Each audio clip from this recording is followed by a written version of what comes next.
Hello everyone, welcome back to Kuhipat e-learning platform. অসমীয়া সাহিত্যৰ part 1 টো already কৰিলে আপোনালোকে হয়তো আজি অসমীয়া সাহিত্যৰ part 2 যদি part 1 টো চোৱা নাই এবাৰ part 1 টো চাব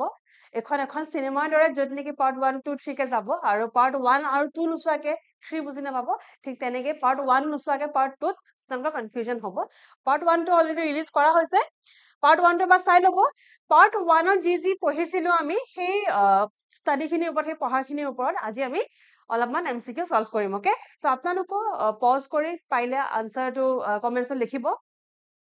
সো প্ৰথম প্ৰশ্নটো মই অসমীয়াত লৈ আহিছো অসমীয়াত চাওঁ তেন্তে আজি তলত উল্লেখিত সকলৰ ভিতৰত প্ৰথমজন প্ৰসিদ্ধ অসমীয়া সাহিত্যিক কোন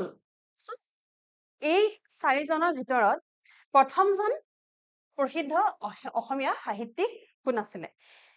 প্ৰথমত আছে হেম সৰস্বতী দ্বিতীয়ত আছে অনন্ত কণ্ডলী তৃতীয়ত আছে শ্ৰীমন্ত শংকৰদেৱ আৰু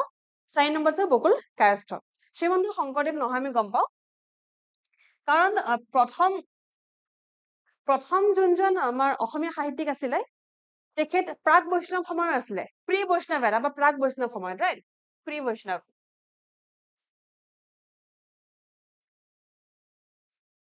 সো যেহেতু প্ৰাক বৈষ্ণৱ যুগৰ আছিলে শংকৰদেৱ নাহে কাৰণ শংকৰদেৱ বৈষ্ণৱ যুগৰ হয় অথবা শংকৰী যুগৰ হয়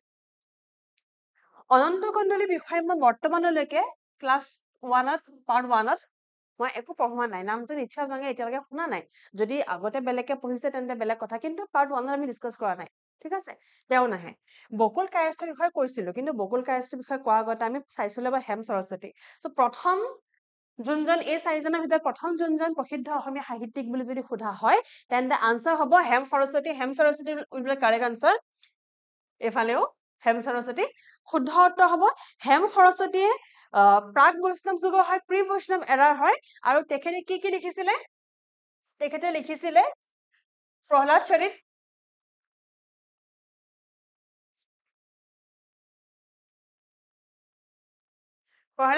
তেখেতে লিখিছিলে আৰু কি লিখিছিলে কোনোবা ক'ব পাৰিবনে কমেন্টছত জনাব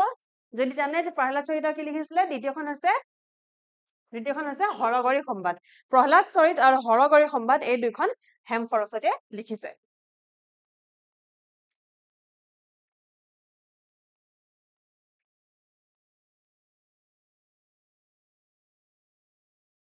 So, answer question number 1 এই হৈছে correct answer.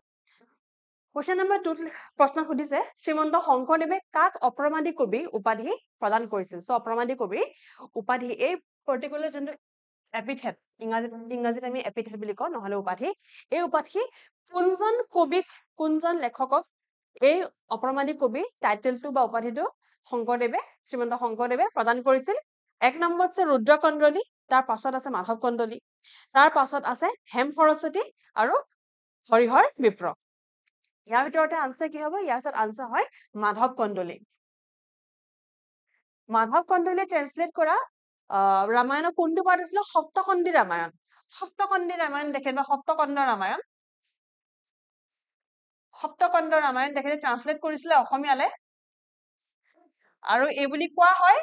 যে নৰ্থ ইণ্ডিয়াত ৰামায়ণ ট্ৰান্সলেট কৰা প্ৰথমজন ব্যক্তি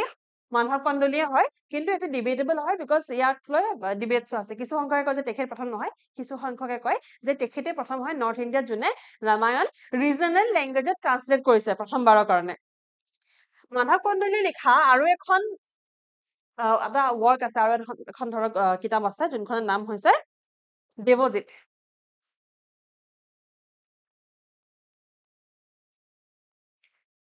বহুত অসমীয়া লৰাৰ বা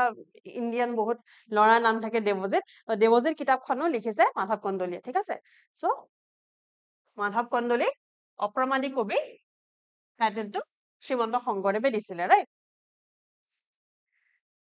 Third question, Kitabat Manjari, written by Bokul Kayastha, is a 15th century Assamese work on. Now, এই Kitabat Manjari, Kitabat Manjari লিখিছে কোনে বকুল কায়স্থ লিখিছে কোনটো সেঞ্চুরি লিখিছে 15th century লিখিছে রাইট 15th century লিখিছে না প্ৰশ্নটো এটো সুধিছে যে কিতাবত মঞ্জৰি এই চাৰিটা ভিতৰত কোনটোৰ ওপৰত লিখা গৈছে লিটাৰেচাৰ হয় নে মেডিসিন হয় মেথমেটিক্স হয় নে বুদ্ধিজমৰ ওপৰত আছে সো ইয়াৰ শুদ্ধ উত্তৰ কি হ'ব না সি লিটাৰেচাৰ না মেডিচিন না বুদ্ধিজম শুদ্ধ আনসাৰ হৈছে মেথমেটিক্স গণিতজ্ঞৰ ওপৰত লিখা হৈছিলে কিতাপত মঞ্জৰী বকুল কায়স্থত তেখেত এজন মেথমেটিচিয়ান আছিলে কামৰূপৰ মেথমেটিচিয়ান হিচাপে প্ৰসিদ্ধ আছিলে বকুল কায়স্থদেৱ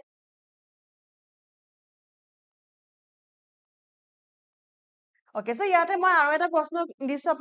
আপোনালোকে আনসাৰ কৰিব কমেন্টছত মই আনসাৰটো নকওঁ বকুল কায়স্থাই লিখা আৰু এখন কিতাপ আছে এখন হৈছে কিতাপত মঞ্জৰী আৰু এখন আছে বহুত ফেমাস হয় ষ্টুডেন্টছে পঢ়ে পৰীক্ষাত আহে প্ৰায় so what is the another book of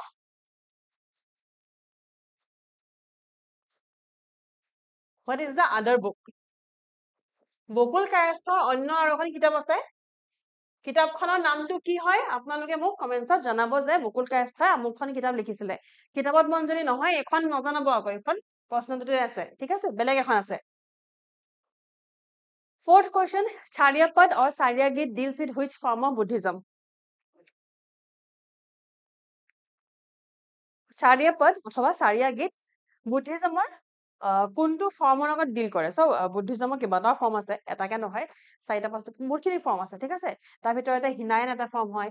বজ্ৰায়ন এটা ফৰ্ম হয় থেৰাবাদা বুদ্ধিজম বুলিও এটা আছে আৰু মহায়ান বুদ্ধিজম বুলি আছে মই অসমীয়া কোৱেশ্চনটো উলিয়াই লৈছো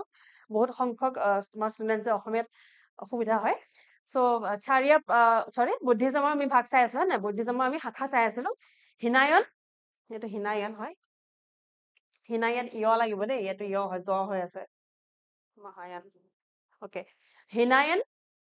ব্ৰজায়ন থেৰাবাদ আৰু মহায়ান সো ইয়াৰ ভিতৰত কোনটো ফৰ্ম অফ বুদ্ধিজমৰ লগত বা বুদ্ধিজমৰ কোনটো শাখাৰ লগত চাৰিয়াপদ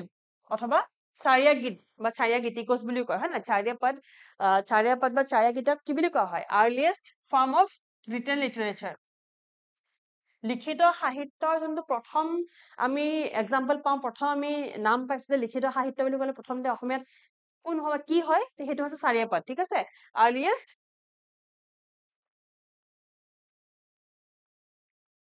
form of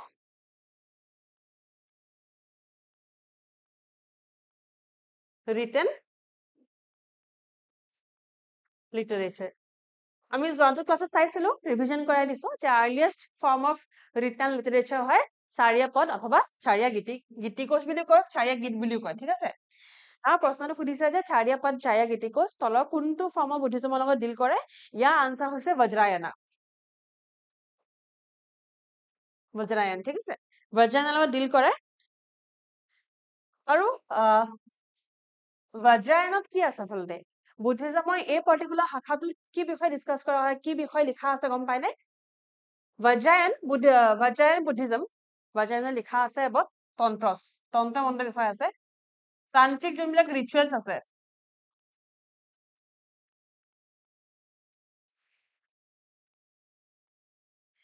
তান্ত্ৰিক ৰিচুৱেলছ সমূহৰ বিষয়ে বজ্ৰায়নত আছে আৰু ইয়াক যদি কেনেবাকৈ আপোনালোকে ভাবিছে যে এইটো মনত নাথাকিব তেন্তে ইয়াৰ যোনটো ৰিজন হয় যোনটো কাৰণ হয় সেইটো আপোনালোকক কৈ দিছো বজ্ৰায়ন তান্ত্ৰিক ৰিচুৱেলছৰ লগত জড়িত হৈ আছে ইয়াৰ এটা ৰিজন হৈছে যে আমাৰ অসমত অতি প্ৰসিদ্ধ মন্দিৰ হয় কামাখ্যা মন্দিৰ কামাখ্যা মন্দিৰো কৰবাত নহয় কৰবাত যথেষ্ট জড়িত হৈ আছে উইথ তান্ত্ৰিক ৰাইট তান্ত্ৰিক যোনবিলাক বিদ্যা আছে তান্ত্ৰিক বিদ্যাৰ লগত কামাখ্যা মন্দিৰ যথেষ্ট জড়িত হয় সো আমাৰ অসমত কৰবাত নহয় কৰবাত তন্ত্ৰ মন্ত্ৰ বিদ্যা আছে এইবিলাক অতীজৰ পৰাই আছে কামাখ্যাৰ লগত জড়িত হৈ আছে আৰু বেলেগ মন্দিৰ আছে তাম্ৰেশ্বৰী মন্দিৰো কৰবাত নহয় কৰবাত আমি পঢ়িবলৈ পাওঁ হিষ্ট্ৰীত যে হয় অলপমান তন্ত্ৰ মন্ত্ৰ আছিলে তাৰোপৰি মায়ঙৰ কথা আছে সো তন্ত্ৰ মন্ত্ৰৰ লগত জড়িত ইয়াত আমাৰ ইতিহাস এটা আছে হয় না এটা হেভি এটা হিষ্ট্ৰী আছে আমাৰ অসমত with relation two Tantrik rituals বা তন্ত্ৰ মন্ত্ৰ সো তেনেকে আপোনালোকে মনত ৰাখিব পাৰে যে বজ্ৰায়ন বুদ্ধিজমৰ যোনটো শাখা আমাৰ অসমত পোৱা যায় বজ্ৰায়ন সেই শাখা কৰবাত নহয় কৰবাত তন্ত্ৰৰ লগত জড়িত থাকিব কাৰণ বহুত পুৰণাৰ দিনৰ পৰাই অসমত আছে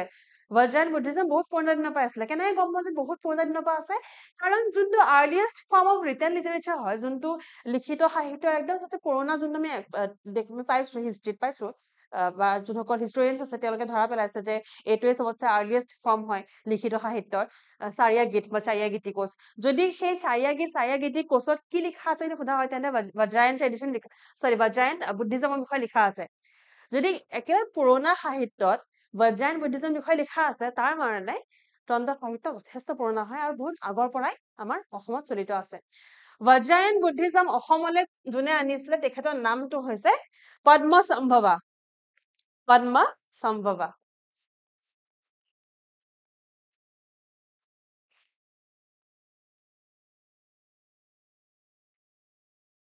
তেখেত এজন বুদ্ধিষ্ট মং হয় আৰু তেখেতে বজ্ৰায়না বুদ্ধিজম তেখেতে অসমলৈ আনিছিলে ঠিক আছে মই ইয়াত লিখি দিছো ইংৰাজীটো যিহেতু গোটেই ডিছকাশ্যন খিনি ইয়াতে হৈছে Okay, so বজ্ৰায়না বুদ্ধিজমৰ লগত আপোনালোকে মনত ৰাখিব যে তন্ত্ৰ মন্ত্ৰৰ লগত জড়িত হৈ আছে পদ্মসম্ভৱাই আনিছে আৰু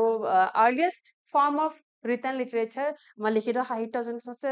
পুৰণা যোনটো আমি এক্সাম্পল পাওঁ চাৰিয়া গীত বা চাৰিয়া গীতি কোচ তাতো সেই বজ্ৰায়না বুদ্ধিজমৰ বিষয়ে লিখা আছে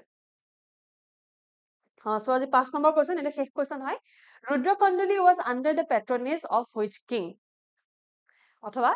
ৰুদ্ৰকণ্ডলী কোন ৰজাৰ আশ্ৰয়ত আছিল প্ৰথমতে আছে তাম্ৰধ্বজ দ্বিতীয়তে আছে মহামাণিক্য তৃতীয়ত আছে দুৰ্লভ নাৰায়ণ আৰু 4 নম্বৰত আছে নৰনাৰায়ণ ইয়াৰ আনসাৰটো মই ডাইৰেক্ট কৈ দিছো যেহেতু যোৱাটো ক্লাছত ডিসকাস কৰা নাই মই জাস্ট ৰুদ্ৰকণ্ডলীয়ে কি লিখিছিলে কি লিখিছিলে সেয়া ডিসকাস কৰি আছিলো মই কোনজন ৰজাৰ আন্ডাৰত আছিলে সেইটো ডিসকাস কৰা নাই সো ৰুদ্ৰকণ্ডলী আছিলে তাম্ৰধ্বজৰ আন্ডাৰত ঠিক আছে তেওঁৰ আন্ডাৰতে আছিলে ৰুদ্ৰকণ্ডলী আৰু তাম্ৰধ্বজ একচুয়ালি তেখেত কছাৰী ৰজা আছিলে তাম্ৰধ্বজ আছিলে কছাৰী কিং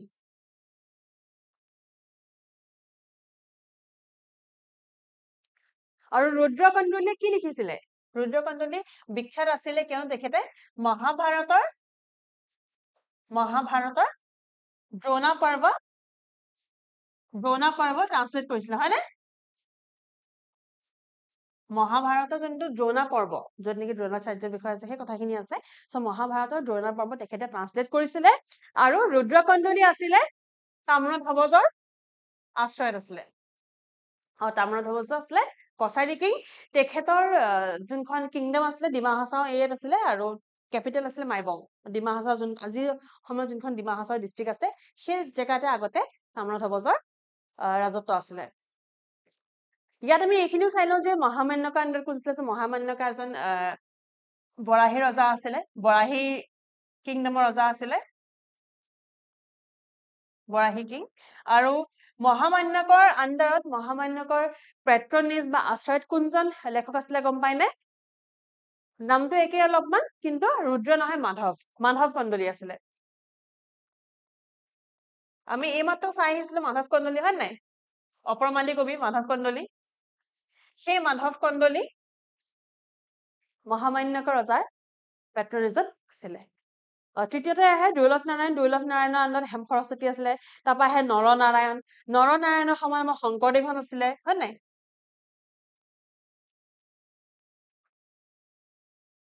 দুৰ্লভ নাৰায়ণৰ আন্ডাৰততো বহুত কেইজন লেখক আছিলে হেম সৰস্বতী ৰাম সৰস্বতী কেইবাজনো আছিলে ওকে কিন্তু এই তাম্ৰধ্বজ আৰু মহামান্যকা মুখস্থ ৰাখিব পৰীক্ষাত প্ৰায় সোধা হয় এই দুজন ৰজাৰ আন্ডাৰত কোনজন লেখক আছিলে কোনজন কাক পেট্ৰনিজ দিয়া গৈছিলে কাক আশ্ৰয় দিয়া গৈছিলে সোধা হয়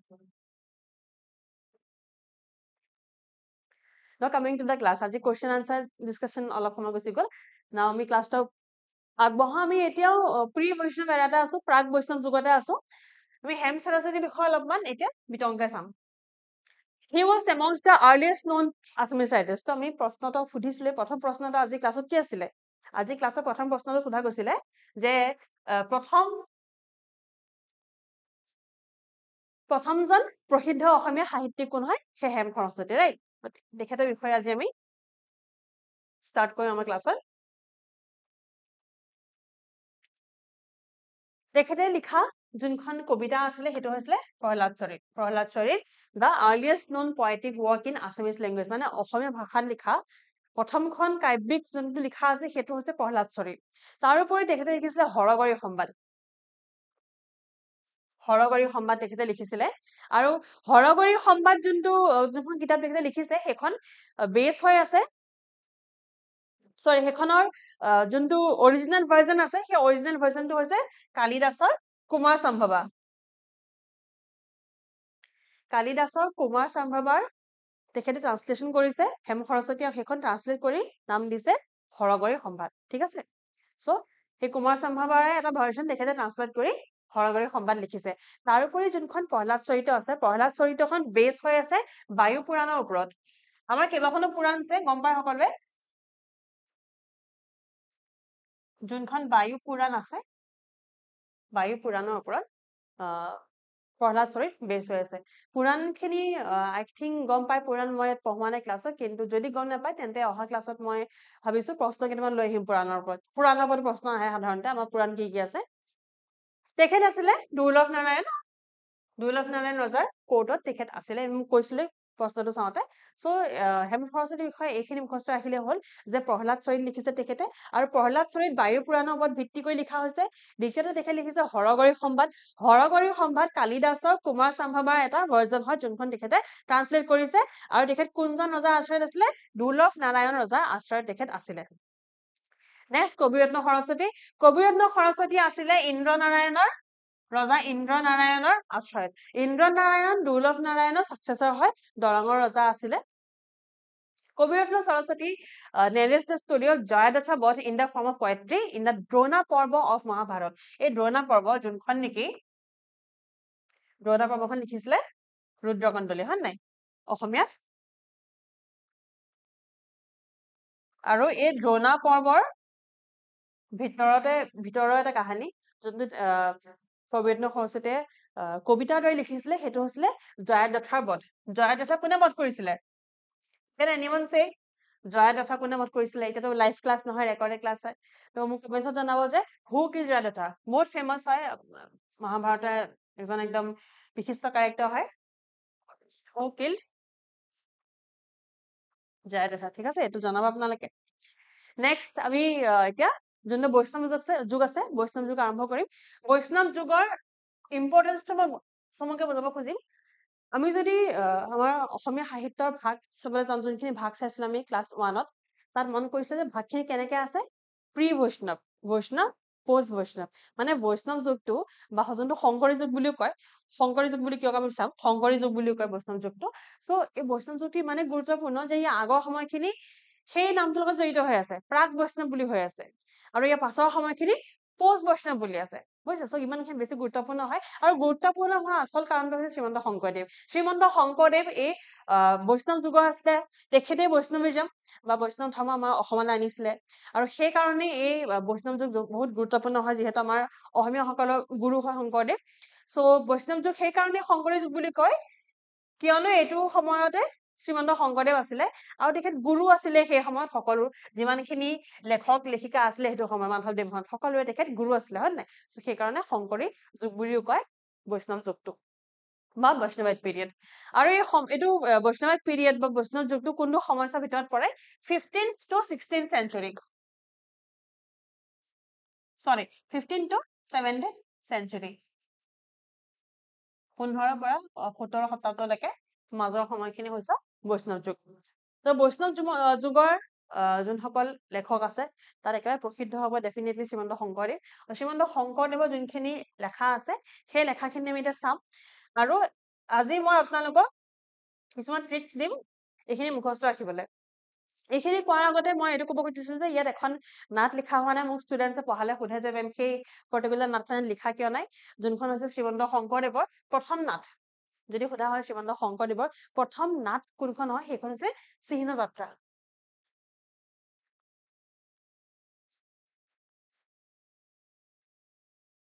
চিহ্ন যাত্ৰা হৈছে শ্ৰীমন্ত শংকৰদেৱৰ প্ৰথম নাট কিন্তু আমি যেতিয়া নাট অংকীয়া নাট বা আমি কবিতা বা কাব্যৰ বিষয়ে চাওঁ তেন্তে আমি মোষ্টলি এইখনে চাওঁ পৰীক্ষাত এইখন প্ৰায় আহে এই ৰিচেন্টলি APSC প্ৰিলিমছত আহি গৈছে ইয়াৰ পৰা প্ৰশ্ন আহি গৈছে আৰু ইঞ্জিনিয়াৰিঙৰ JEE কোনোবা এক্সামত আহিছে ৰিচেণ্টলি ঠিক আছে চ' ইয়াৰ পৰা প্ৰশ্ন প্ৰায় আহে আমি আচলতে এই ক্লাছখিনি সেইকাৰণে কৰাই আছো কোনোবা পাৰ্টিকুলাৰ এক্সামক আমি টাৰ্গেট কৰি কৰোৱা নাই অসম চৰকাৰৰ আণ্ডাৰত যিমানখিনি বা অসম গভৰ্ণমেণ্টৰ আণ্ডাৰত যিমানখিনি পৰীক্ষা হয় JEE হৈ গ'ল JDO হৈ গ'ল ৱাটাৰ ৰিচোৰ্চ হৈ গ'ল যিমান আপুনি পৰীক্ষাৰ নাম লৈ লওক সেই গোটেই সমূহ পৰীক্ষাতে ইয়াৰ ওপৰত প্ৰশ্ন আহে এইবিলাক বেচিক টপিকছ হয় যোনবিলাক ঘূৰাই পকাই বেলেগ বেলেগ এক্সামত প্ৰশ্ন সোধা হয় চ' কাব্যত আহে হৰিচন্দ্ৰ উপাখ্যান বালিচলন অমৃত মন্থন আজামিল উপাখ্যান আৰু কুৰুক্ষেত্ৰ এই নামখিনি সহজে কেনেকে মুখস্থ ৰাখিব পৰা যায় হৰি বালি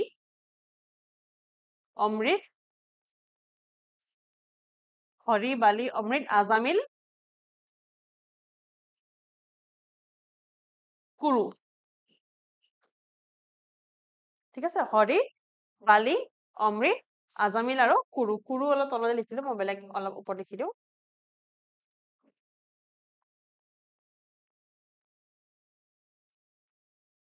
আপোনালোকে কৰবাত লিখি লব কাব্য পয়েট্ৰী অফ শংকৰদেৱ বা শংকৰদেৱৰ কবিতাসমূহ লিখি লব লিখি এই পাঁচটা নাম লিখিব হৰি বালি অমৃত আজামিল কুৰু এই পাঁচটা লিখিব আৰু আপুনি 2-3 দিন বা 5 দিন মানলৈ খুব বেছি আপুনি এইকেইটা নাম দিনটোত 7 বাৰকে মুখস্থ ৰাখক বা 7 বাৰকে পঢ়ক বাছ পঢ়ি যাওক একো কৰিব নালাগে মুখস্থ কৰিবলৈ চেষ্টা কৰিব নালাগে বাছ পঢ়ি যাওক যেনেকে অ আ ক খ পঢ়ে ঠিক তেনেকে হৰি বালি অমৃত আজামিল কুৰু এনেকে দিনৰ 7 বাৰকে কৈ যাওক 5 দিনৰ মূৰত আপোনালোকৰ মুখস্থ হৈ যাব এইটো গ্যাৰান্টি হয় এইটো যিমানখিনি ষ্টুডেণ্টক মই এইটো উপায় দিছো সকলোৰে মুখস্থ ৰৈ যায় আৰু মুখস্থটো এইখিনি অনিবাৰ্য মুখস্থ ৰ'ব লাগিবই কাৰণ পৰীক্ষাত আহিব পৰীক্ষাত প্ৰশ্ন আহে মই প্ৰায় দেখিছো যে যিকোনো পৰীক্ষাত শংকৰদেৱৰ যিকোনো কামৰ ওপৰত প্ৰশ্ন আহিব আহাটো স্বাভাৱিক কথা যিহেতু অসমৰ গুৰু হয় তো আহাটোতো স্বাভাৱিক কথা তো ইউ হেভ টু প্ৰিপেয়াৰ্ড আমি নিজে প্ৰিপেয়াৰ থাকিব লাগিব যে যি প্ৰশ্ন নহওক আমি পাৰিম চ' শংকৰদেৱৰ কবিতা সমূহৰ ভিতৰত আমি কবিতাখিনি মুখস্থ কৰিলো যোনখিনি অংকীয়া নাট আছে সেইখিনি চাই লওঁ পত্নীপ্ৰসাদ কলীয়া দমন ৰাম বিজয়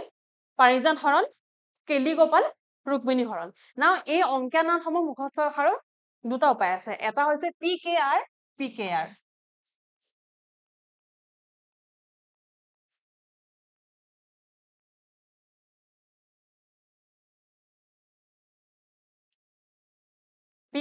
কে মুখস্থ ৰাখিলে হয় এটা পি হৈছে পত্নীপ্ৰসাদ এটা পি হৈছে পাৰিজাত হৰণ এটা আৰ হৈছে এটা কে হৈছে কলীয়া দমন এটা কে হৈছে কেলিগোপাল এটা আৰ হৈছে ৰাম বিজয় এটা আৰ হৈছে ৰুক্মিণী হৰণ ঠিক তেনেকৈ মুখস্থ ৰাখিব পাৰি নহলে ইয়াত আৰু এটা টেকনিক আছে মুখস্থ ৰখাৰ আৰু বহুতে এই টেকনিকটো ব্যৱহাৰ কৰে যোনটো মই এতিয়া লিখিবলৈ লৈছো বহুতে ষ্টুডেণ্টছে নিজে কৈছে আমি এইটো ৱেট পঢ়ো বুলি পা কা পাকাৰা পা কেৰু পা কৰ পা কেৰু বা পা কাৰ পা কেৰু এনেকেও বহুতে মুখস্থ ৰাখে চ' পাৰিজাত হৰণ কেলিগোপাল ৰাম বিজয় পত্নীপ্ৰসাদ এইটো হ'ব কলীয়া দমন এইটো হৈছে ৰুক্মিণী হৰণ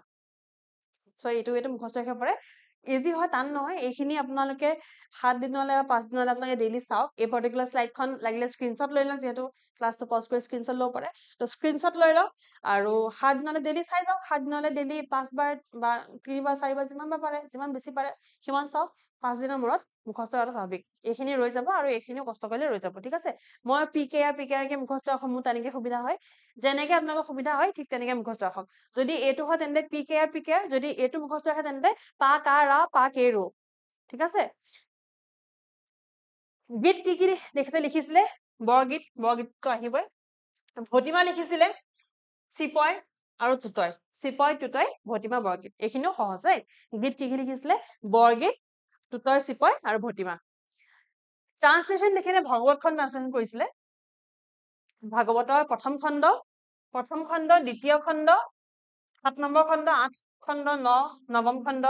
10 খণ্ড 11 খণ্ড আৰু 12 খণ্ড এই গোটেইকেইটা খণ্ড তেখেতে ট্ৰান্সলেট কৰিছিলে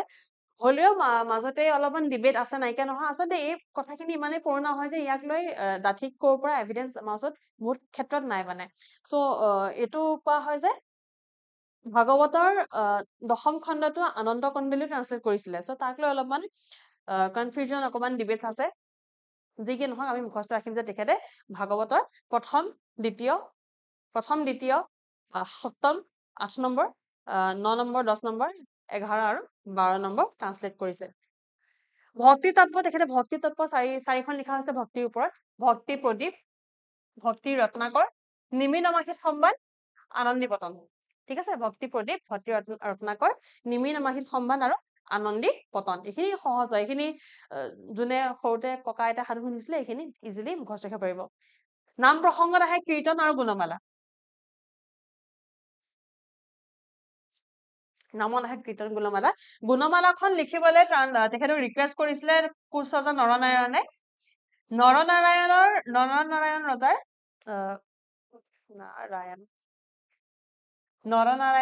কোচ ৰজা নৰনাৰায়ণৰ ৰিকুৱেষ্টত তেখেতে গুণমালাখন একে ৰাতিৰ ভিতৰতে লিখি উলিয়াইছিলে ইন ওৱান নাইট সেইকাৰণে গুণমালাখন যথেষ্ট পপুলাৰ যে একে ৰাতিৰ ভিতৰত তেখেতে লিখি উলিয়াইছিলে আৰু শ্ৰীকৃষ্ণৰ শৈশৱ কালৰ বিষয়ে লিখা হৈছে in Gunamala childhood of Shrikrishna না মাধৱদেৱৰ বিষয়ে অলপ চাই লওঁ আমি আজি ক্লাছটোত শংকৰী যুগৰ বা বৈষ্ণৱ যুগৰ যিসকল ব্যক্তি আছে যিসকল লেখক আছে তেওঁলোকৰ বিষয়ে মষ্টলি চাম ঠিক আছে চ' মাধৱদেৱ জন্ম হৈছিলে 1489ত লেটেকু পুখুৰী লখিমপুৰৰ লেটেকু পুখুৰীত 1489ত শ্ৰীমন্ত মাধৱদেৱৰ জন্ম হৈছিলে আৰু শংকৰদেৱক তেখেতে লগ পাইছিলে 1532ত ধোৱাহাটত তেখেতে লগ পাইছিলে ধোৱাহাটত লগ পাওঁতে তেখেতৰ ডিবেট হৈছিলে কাৰণ সেইটো সময়ত মাধৱদেৱ কি আছিলে মাধৱদেৱ আছিলে শক্তা হিন্দু আছিলে শক্তা হিন্দু যোনে বলি প্ৰথাত বিশ্বাস কৰে ইনফেক্ট সেইটো সময়ত মাধৱদেৱে বলি দিবলৈ ছাগলী এটা লৈ গৈ আছিলে শংকৰদেৱৰ লগত ডিবেটত লিপ্ত হল আৰু আল্টিমেটলি গৈ শংকৰদেৱ জিকিলে মাধৱদেৱে মানিলে যে হয় আপুনি কোৱাখিনি শুদ্ধ সেই সময়তে মাধৱদেৱ শক্ত হিন্দুৰ পৰা বৈষ্ণৱ ধৰ্ম ললে আৰু এই সময়ছোৱাত যোনটো সময়ত শংকৰদেৱ আৰু মাধৱদেৱে লগ পাইছিলে 1532 ধোৱাহাটত এই সময়ছোৱাত লক্ষ্মীনাথ বেজবৰুৱাই নাম দিছিলে মণিকাঞ্চন সংযোগ বুলি কোৱা হৈছিলে এই পাৰ্টিকুলাৰ সময়ছোৱাত যোনটো সময়ত ধৰক শংকৰদেৱ আৰু মাধৱদেৱে লগ হৈছে কথা পাতিছে ডিবেট কৰিছে সেই সময়টো কোৱা হৈছিলে মণিকাঞ্চন সংযোগ আৰু মণিকাঞ্চন সংযোগ নামটো দিছিলে লক্ষ্মীনাথ বেজবৰুৱাই না মাধৱদেৱে লিখাত বহুতখিনি কিতাপ আছে সেইখিনি মই লৈ আহিছো ইম্পৰ্টেণ্ট হয় এইখিনিও যথেষ্ট ইম্পৰ্টেণ্ট হয় মাধৱদেৱ আৰু শংকৰদেৱে লিখা প্ৰত্যেকখন কিতাপ প্ৰত্যেকখন কবিতা প্ৰত্যেকখন নাট ইম্পৰ্টেণ্ট হয় প্ৰথমখন হৈছে জন্ম ৰহস্য শ্ৰীকৃষ্ণ বুলি লিখা আছে আৰু এইখন হৈছে মাধৱদেৱৰ ফাৰ্ষ্ট লিটাৰেৰী ৱৰ্ক প্ৰথম সাহিত্য যোনখন মাধৱদেৱে লিখিছে এইখন হৈছে জন্ম ৰহস্য তাৰোপৰি জন্ম ৰহস্যৰ উপৰি তেখেতে নামঘোষা লিখিছে আৰু ভক্তি ৰত্নাৱলীও লিখিছে ভক্তি Ratnavali is rendered by Madhavdev from original work of Vishnupuri in Sanskrit ভক্তি ৰত্নাৱলীখন আচলতে কোনে লিখিছিলে ভক্তি ৰত্নাৱলীখন লিখা হৈছিলে সংস্কৃতত লিখা হৈছিলে বিষ্ণুপুৰীয়ে লিখিছিলে আৰু সেই সংস্কৃতত লিখা বিষ্ণুপুৰীৰ ভক্তি ৰত্নাৱলীখন তেখেতে মাধৱদেৱে ট্ৰান্সলেট কৰিছে আৰু ভক্তি ৰত্নাৱলীখন সেইকাৰণে আমি তেখেতে লিখা বুলিয়ে পঢ়ো নামঘোষা যোনখন বিষয়ে লিখা আছে নামঘোষাখন হাজাৰী ঘোষা বুলিও কোৱা হয় সেইটো আই থিংক জানে সকলোৱে হয় এইখিনি কমন কথা হয় অসমীয়া হিচাপে সকলোৱে জানে যদি কোনোবা অসমৰ নহয় তেখেতে নাজানে বেলেগ কথা কিন্তু নামঘোষা কীৰ্তন ঘোষা বিষয়ে সকলোৱে গম পায় চ' নামঘোষা হাজাৰী ঘোষা বুলিও কোৱা হয় কিয়নো 1000টা ভইচ আছে মানে 1000টা ঘোষা ইয়াত আছে সেইকাৰণে হাজাৰী ঘোষা বুলিও কোৱা হয় তেখেতে 191টা বৰগীত লিখিছে আৰু 9খন ঝুমুৰা আছে ঝুমুৰাখিনি আমি পাছত চাম ঝুমুৰাখিনি লিখা হৈছে নাম আছে গোটেইখিনি এইখিনি অলপমান মুখস্থ ৰাখিলে অসুবিধা হ'ব পাৰে কিন্তু মুখস্থ ৰাখিব লাগিব Among his other outstanding contributions are Nam Malika and the Assamese rendering of the Adikonda of Valmiki's Ramayan. Valmiki Ramayanar Adikonda তেখেতে অসমীয়াত ৰেফাৰ কৰাইছিলে ৰেন্ডাৰ কৰাইছিলে আৰু নাম মালিকা এইখনো তেখেতে লিখা হয় ঠিক আছে ভক্তি ৰত্নাৱলী নামঘোষা বা হাজাৰী ঘোষা ভক্তি ৰত্নাৱলী হাজাৰী ঘোষা বা নামঘোষা জন্ম ৰহস্য নাম মালিকা বৰগীতটো আছে আৰু বাল্মীকি ৰামায়ণৰ আদিকণ্ড তেখেতে অসমীয়াত ট্ৰান্সলেট কৰিছিলে ক'ৰ পৰা যায় তাৰ পাছতহে গুৰু ভটিমাখন তেখেতে লিখিছিলে তেখেতৰ গুৰু শ্ৰীমন্ত শংকৰদেৱৰ কাৰণে লিখিছিলে গুৰু ভটিমা আৰু সেইটো সময়তে তেখেতে থাৰ্ড চেপ্টাৰ কম্প'জ কৰিছিলে তৃতীয় চেপ্টাৰ কম্প'জ কৰিছিলে কীৰ্তন ঘোষাৰ কীৰ্তন ঘোষাখন কিন্তু মাধৱদেৱ নহয় কীৰ্তন ঘোষাখন শংকৰদেৱ হয় নাই হাজাৰী ঘোষা বা নাম ঘোষাহে মাধৱদেৱৰ হয়। কীৰ্তন ঘোষাখন কোনে লিখিছে? শংকৰদেৱে লিখিছে। কীৰ্তন ঘোষাৰ যোনখন তৃতীয় চেপ্টাৰ আছে, সেই তৃতীয় চেপ্টাৰটোৰ নাম দিছিলে ধ্যান বৰণ। এই তৃতীয় চেপ্টাৰটোহে মাধৱদেৱে লিখা। অকে, তৃতীয় চেপ্টাৰটোহে মাধৱদেৱে লিখা, নহলে নাম ঘোষাখনে মাধৱদেৱৰ হয়। কীৰ্তন ঘোষা এখন কাৰ হয়? এখন আমাৰ শংকৰদেৱৰ হয়।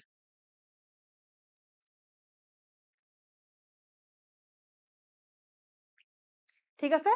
এইখিনিলৈকে ইজি হৈ আছে। এইখিনিলৈ টান হ'ব পাৰে, বহুতে তেখেতৰ নাটসমূহ মুখস্থ ৰাখিবলৈ দিগদাৰ পায়। নাটখিনিৰ ভিতৰত আহে অৰ্জুন ভজন, চুৰ ধৰা, পিম্পৰা গুচোৱা, ভূমি লেটোৱা, ভোজন বিহাৰ। ঠিক আছে, অৰ্জুন ভজন, চুৰ ধৰা, পিম্পৰা গুচোৱা, ভূমি লেটোৱা আৰু ভোজন বিহাৰ। ইয়াৰ ভিতৰতে অৰ্জুন ভজনখন এখন ঝুমুৰা হয়, ড্ৰামা হয়। চৰি ভুলকৈ কৈছো মই। অৰ্জুন ভজনখন, ইয়াৰ ভিতৰত অকল অৰ্জুন ভজনখনহে ঝুমুৰা নহয়। ঠিক আছে, এইখনে ঝুমুৰা নহয়। ইয়াৰ পৰা চুৰ ধৰাৰ পৰা ভোজন বিহাৰলৈকে এই গোটেইখিনি ঝুমুৰা হয়।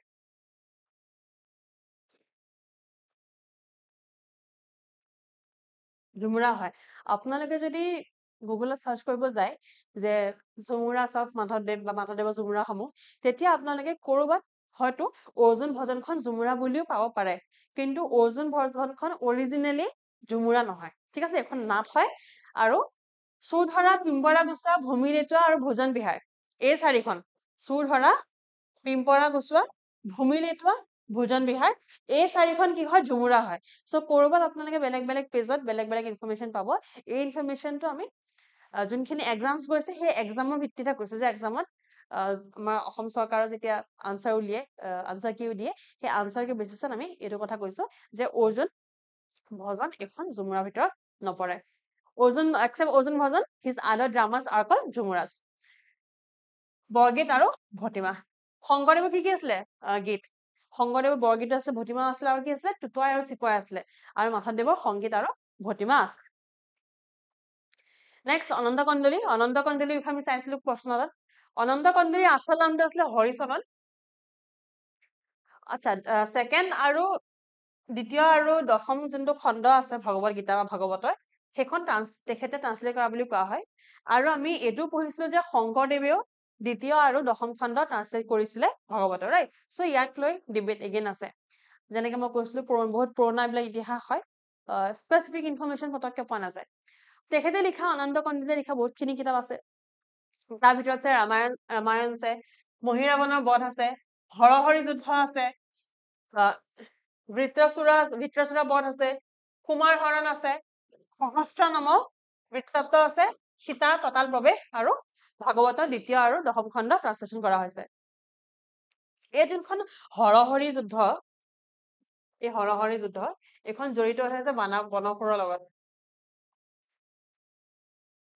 আৰু এই কুমাৰ হৰণখন যে দেখিছে, কুমাৰ হৰণ, এইখনো জড়িত হৈ আছে বনসুৰৰ লগত। বনসুৰৰ যোন ছোৱালী আছিলে উষা, সেই উষায়ে ভাল পাইছিলে অনিৰুদ্ধক। আৰু অনিৰুদ্ধ কোন আছিলে? অনিৰুদ্ধ আছিলে কৃষ্ণৰ নাতিনীয়েক। অনিৰুদ্ধ আছিলে কৃষ্ণৰ নাতিনীয়েক, আৰু বনসুৰ আকৌ ইফালে আছিলে শিৱভক্ত, শিৱ ডিভটি। আৰু যোনটো মহাভৈৰৱ মন্দিৰ আছে তেজপুৰত, সেই মহাভৈৰৱ মন্দিৰ বনসুৰে বনোৱা বুলি কোৱা হয়। সেইকাৰণে হৰহৰি যুদ্ধ, হৰি মানে শিৱ, আৰু হৰি মানে কৃষ্ণ, আৰু হৰ মানে হৈছে শিৱ, আৰু বনসুৰৰ কাৰণে হৰ আৰু হৰি যুদ্ধ হৈছিলে। সেই কাহিনীটোকে লিখা হৈছে অনন্ত কণ্ডলী হৰহৰি যুদ্ধত। আৰু কুমাৰ হৰণে সেইটো কাহিনী, ইয়াত কুমাৰক কোৱা হৈছে অনিৰুদ্ধক। ঠিক আছে, শৰ্টকে লিখিছো ANI, অনিৰুদ্ধকে কুমাৰ হৰণ বুলি কোৱা হৈছে। অনিৰুদ্ধক আচলতে যেতিয়া বনসুৰে গম পালে যে উষাই অনিৰুদ্ধক ভাল পায়, ইজনে সিজনক ভাল পায়, তেতিয়া বনসুৰে অনিৰুদ্ধক নিজৰ জেলত বন্দী কৰি ৰাখিছিলে। আৰু সেই বনসুৰৰ জেলৰ পৰা কৃষ্ণই তেখেতক পলুৱাই নিছিলে, অনিৰুদ্ধক, নিজৰ নাতিনীয়েক। সেই কাহিনীটোকে আছে কুমাৰ হৰণত। এই কাহিনীখিনি জড়িত হৈ আছে বনসুৰ ৰজাৰ লগত। মাইথলজিকেল কিং হয় আমাৰ আছামৰ। নেক্সট নেক্সট লেখক ৰাম সৰস্বতী। ৰাম সৰস্বতীক অসমৰ ব্যাস বুলি কোৱা হয়। ব্যাস কবি গম পাই নহয় নাই? সেই ব্যাস কবিৰ লগত তুলনা কৰি অসমৰ ব্যাস বুলি কোৱা হয় ৰাম সৰস্বতীক। তেখেত নৰনাৰায়ণ ৰজাৰ patronage asile. He translated 1,000 verses of the Mahabharata from Sanskrit to Assamese. Mahabharata বহুত খিনি ভাৰ্চ তেখেতে সংস্কৃতৰ পৰা অসমীয়ালৈ ট্ৰান্সলেট কৰিছিলে ঠিক আছে তাৰ উপৰি তেখেতে বধ কাব্য লিখিছিলে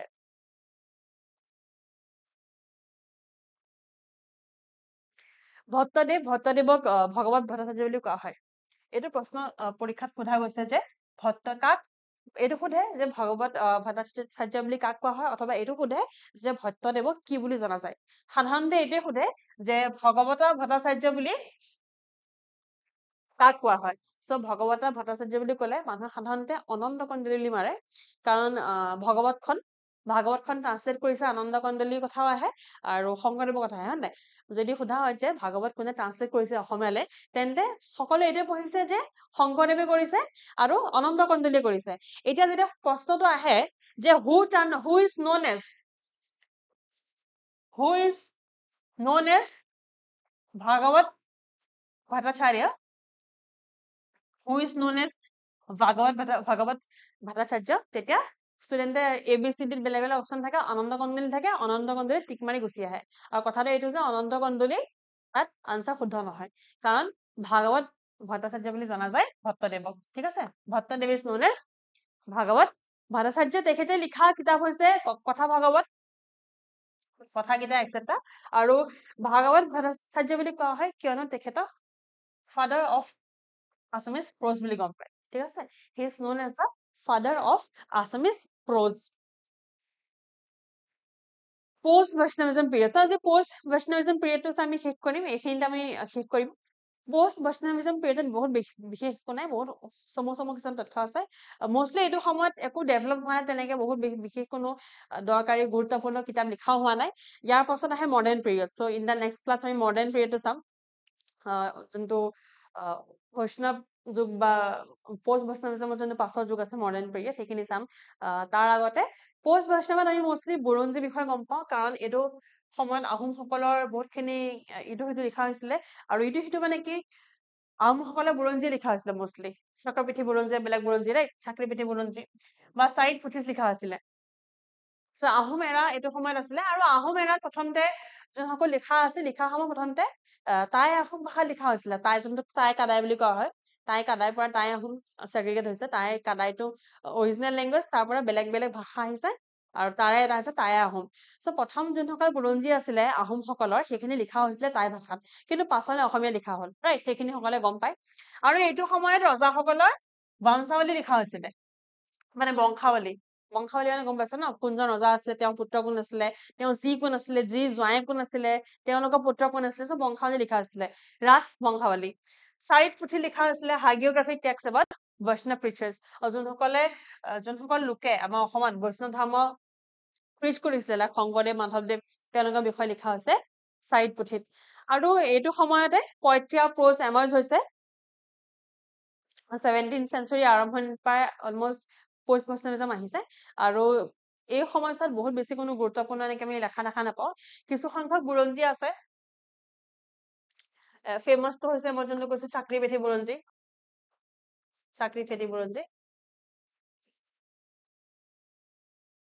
যদি আমি পাছলৈ যদি আমি আসাম হিষ্ট্ৰী বুলি চিৰিজ আনো তেন্তে আসাম হিষ্ট্ৰীত আমি ডেফিনেটলি এইখিনি পঢ়িম ঠিক আছে এবাউট বুৰঞ্জী সো আজি ক্লাছটো ইয়াতে সমাপ্ত কৰিছো মই ক্লাছটোৰ PDF আপোনালোকে এই দুইটা টেলিগ্ৰাম চেনেলত পাই যাব দুইটাতে পাই যাব এটা আমাৰ অফিচিয়েল টেলিগ্ৰাম চেনেল হয় এইটো প্ৰাইভেট হয় আৰু অফিচিয়েল টেলিগ্ৰাম চেনেলটোত সকলো ক্লাছৰ আপডেটস এণ্ড PDF আপোনালোকে লাভ কৰিব সো আজি ক্লাছটো ইয়াতে সামৰিছো মই প্ৰশ্ন দুটামান সুধিছিলো প্ৰশ্নকেইটাৰ উত্তৰ আপোনালোকে দিব কমেন্টছত অহাবাৰলৈ লগ পাইছো আৰু যদি ক্লাছটো ভাল পালে লাইক কৰিব শ্বেয়াৰ কৰিব সাবস্ক্ৰাইব কৰিব আৰু আনসাৰটো কমেন্টছত নিশ্চয় জনাব থ্যাংক ইউ সো মাচ